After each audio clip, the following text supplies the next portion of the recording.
నాడు యూనివర్సిటీ మంచి భవిష్యత్తు కోసం తెలుగు విద్యార్థులు ఇష్టపడే యూనివర్సిటీ. ఇంకోటి కొత్త విషయం, నువ్వు ఇంటర్వ్యూలో చెప్పకపోయి ఉండొచ్చు, బహుశా చాలామందికి తెలిసిండో తెలియదు. నాకు తెలిసినంత వరకు మీ నాన్నగారు సూసైడ్ చేసుకున్నారని, ఎంతవరకు నిజం అది? అవును. ఎందుకు చేసుకున్నారు? Family issues. ఆయన విపరీతమైన కోపగుండి దేనిని తట్టుకోలేరు. ఒక బ్యాడ్ సిచ్యువేషన్ జరిగింది. ఓకే, అది పంచుకోలేనిది. పంచుకోలేదు ఆయన చెప్పాను, విపరీతమైన కోపగుండి ఆయన.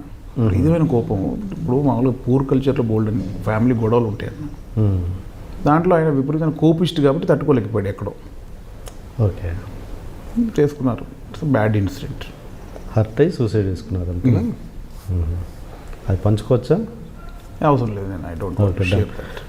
ఓకే, నెక్స్ట్ ఇప్పుడున్న ఆర్టిస్టులతో నువ్వు చాలా ఎక్కువగా కంపేర్ చేసుకుంటావంట. ఏంట్రా ఇంత కష్టపడుతున్నాను, ఎప్పటి నుంచో ఇండస్ట్రీలో ఉన్నాను, నిన్న మొన్న వచ్చిన వాళ్ళు పైకి వెళ్ళిపోతున్నారు, నాకు ఇంకా స్టార్డమ్ రావట్లేదని ఎక్కువ ఫీల్ అవుతాడు వేణు అని అంటుంటారు. నిజమేనది?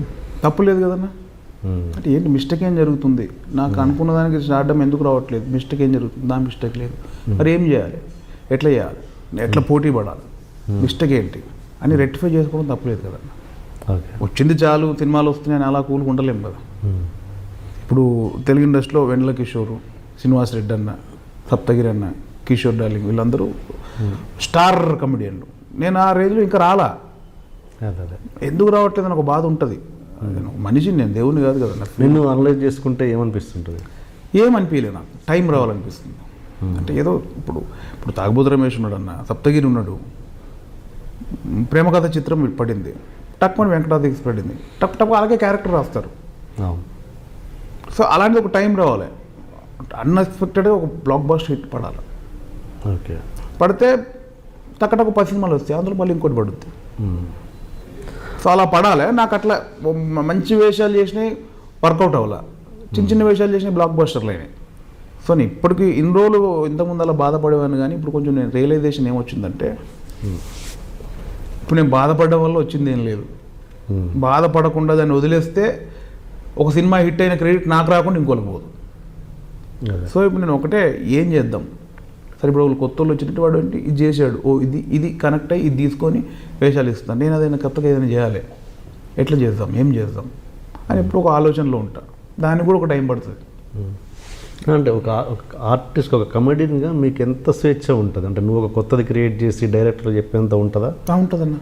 ఎట్లా ఎగ్జాంపుల్ చెప్పు. ఇప్పుడున్న డైరెక్టర్ ప్రతి ఒక్కరు ఇస్తారు. ఇప్పుడు ఒక డైలాగ్ ఉంటుందన్న, నాకు ఇంకోటి పడుతుంది, చెప్తా సార్ ఇది చెప్తే ఎలా బాగుంటుంది. ఓకే, డైలాగ్లో ఇంప్రూవేషన్ అంత తప్పించి ఒక కొత్త క్యారెక్టర్ను క్రియేట్ చేసి వాళ్ళకి చెప్పడం అంటూ ఉంటుందా?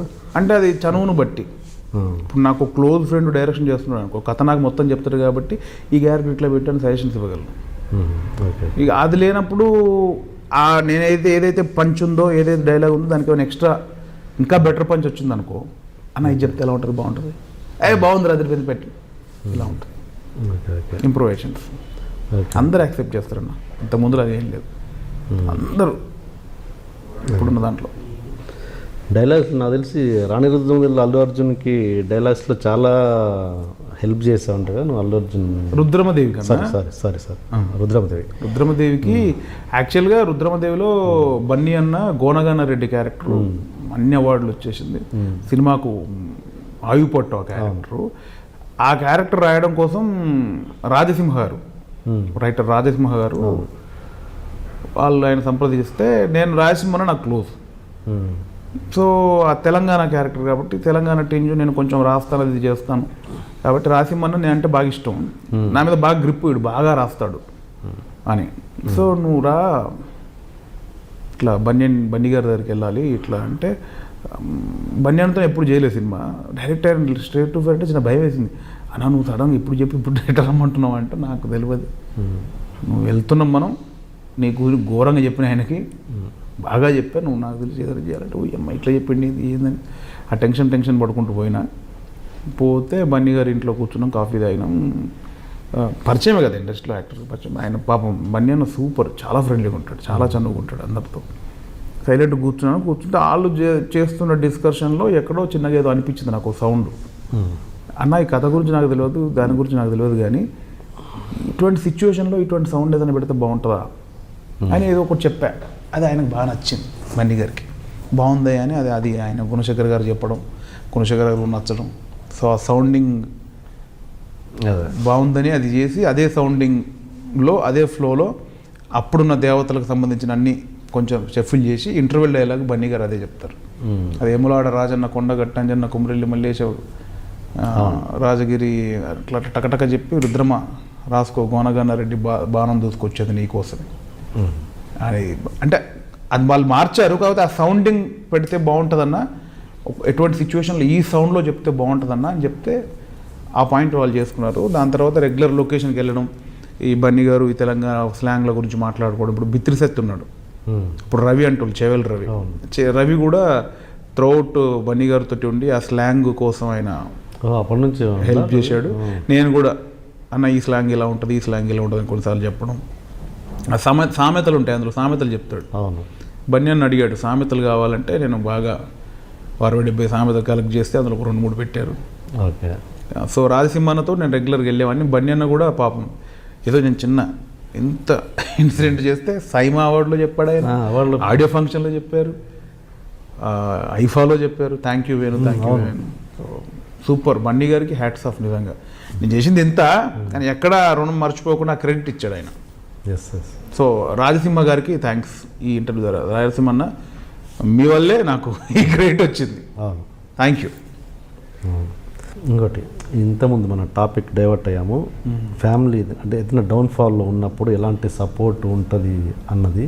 అలాంటి సిచ్యువేషన్ ఏది చూడలేదు అంటున్నావు కదా, ఏది ఫైనాన్షియల్గా ఎప్పుడు చూడలేదు. ఇంకా ఇలాంటి స్టార్టింగ్లో చూసాను వైఫ్తోనే, అంతే వైఫ్తో ఎప్పుడు అలాంటి ఇబ్బందులు ఏమి రాలేదు. ఫైనాన్షియల్గా కావచ్చు ఇంకేది, వైఫ్ వచ్చి నిన్ను ఓదార్చేంత పరిస్థితి ఎప్పుడు రాలేదు.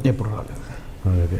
అండ్ నీ లైఫ్లో కొత్తపల్లి శేషు అనే వ్యక్తి, నాకు తెలుస్తాను కొత్తపల్లి శేషు, అతన్ని లైఫ్లో చాలా ఇంపార్టెంట్ రోల్ ప్లే చేసావని విన్నాను. ఎలా ఏంటి చెప్పండి. ఎస్, నేను కృష్ణనగర్లో రూమ్ రెంట్కి ఉండేవాడిని కదన్నా, సీనన్న దగ్గర పనిచేసేటప్పుడు. చెప్పాను కదా ఇంతకుముందు, నేను హైపర్గా ఉండేవాడిని.